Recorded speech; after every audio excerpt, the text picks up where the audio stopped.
মধ্যপ্রাচ্যের সংঘাত আবারও তীব্র রূপ নিয়েছে। বুধবার ইরানের সামরিক লক্ষ্যবস্তুতে মার্কিন হামলার জবাবে বাহরাইন, কুয়েত ও জর্ডানের মার্কিন ঘাঁটিতে ক্ষেপণাস্ত্র ও ড্রোন হামলা চালিয়েছে তেহরান। ইরানের ইসলামিক রেভলিউশনারি গার্ড কর্পস দাবি করেছে, কুয়েতে একটি মার্কিন ক্ষেপণাস্ত্র ঘাঁটিতে আঘাত এনে দুটি হিমার্স লঞ্চার সম্পূর্ণ ধ্বংস করা হয়েছে। বাহরাইনে সাইরেন বেজে ওঠে আর কুয়েত জানিয়েছে তাদের আকাশ প্রতিরক্ষা ব্যবস্থা ৬টি ক্ষেপণাস্ত্র ও ৩৩টি ড্রোন প্রতিহত করেছে।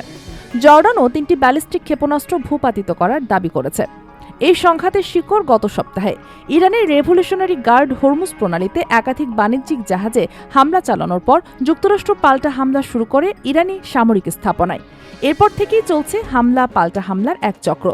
প্রেসিডেন্ট ট্রাম্প ইতিমধ্যে জানিয়েছে, গত মাসে সই হওয়া অস্ত্রবিরতি চুক্তি এখন কার্যকর নেই। সবচেয়ে বড় উদ্বেগের বিষয় হল বিশ্বের জ্বালানি সরবরাহের অন্যতম গুরুত্বপূর্ণ পথ হরমুজ প্রণালী।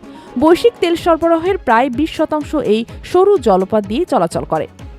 ইরানিকে সম্পূর্ণ বন্ধ ঘোষণা করলেও যুক্তরাষ্ট্রের সেন্ট্রাল কমান্ড পাল্টা দাবি করেছে প্রণালীটি এখনও আন্তর্জাতিক জলপথ হিসাবে খোলা রয়েছে এবং যুক্তরাষ্ট্র তা খোলা রাখতে দৃঢ়প্রতিজ্ঞ। এই অনিশ্চয়তার জেরে বিশ্ববাজারে তেলের দাম ইতিমধ্যে উল্লেখযোগ্য হারে বেড়ে গেছে। পতন ঘটেছে এশিয়ার শেয়ার বাজারেও। জাতিসংঘের মহাসচিব আন্তোনিও গুতেরেস এই পরিস্থিতিকে গুরুতর উত্তেজনা ও সামরিক সংঘাতের নতুন মাত্রা বলে উদ্বেগ প্রকাশ করেছেন। ওমান এই সংঘাত মধ্যস্থতাকারীর ভূমিকায় থাকলেও পরিস্থিতি এখনও অনিশ্চিত। একটি সরু জলপথ যার উপর নির্ভর করছে বিশ্বের ৫ ভাগের ১ ভাগ জ্বালানি সরবরাহ, আর তা নিয়ে এখন মুখোমুখি বিশ্বের ২ পরাশক্তির প্রভাবলয়। এই সংঘাত শেষ পর্যন্ত কোন দিকে মোড় নেয় তার উপরই নির্ভর করছে বিশ্ব অর্থনীতির আগামী দিনগুলোর গতিপথ। ডেস্ক নিউজ, অগ্রযাত্রা প্রতিদিন।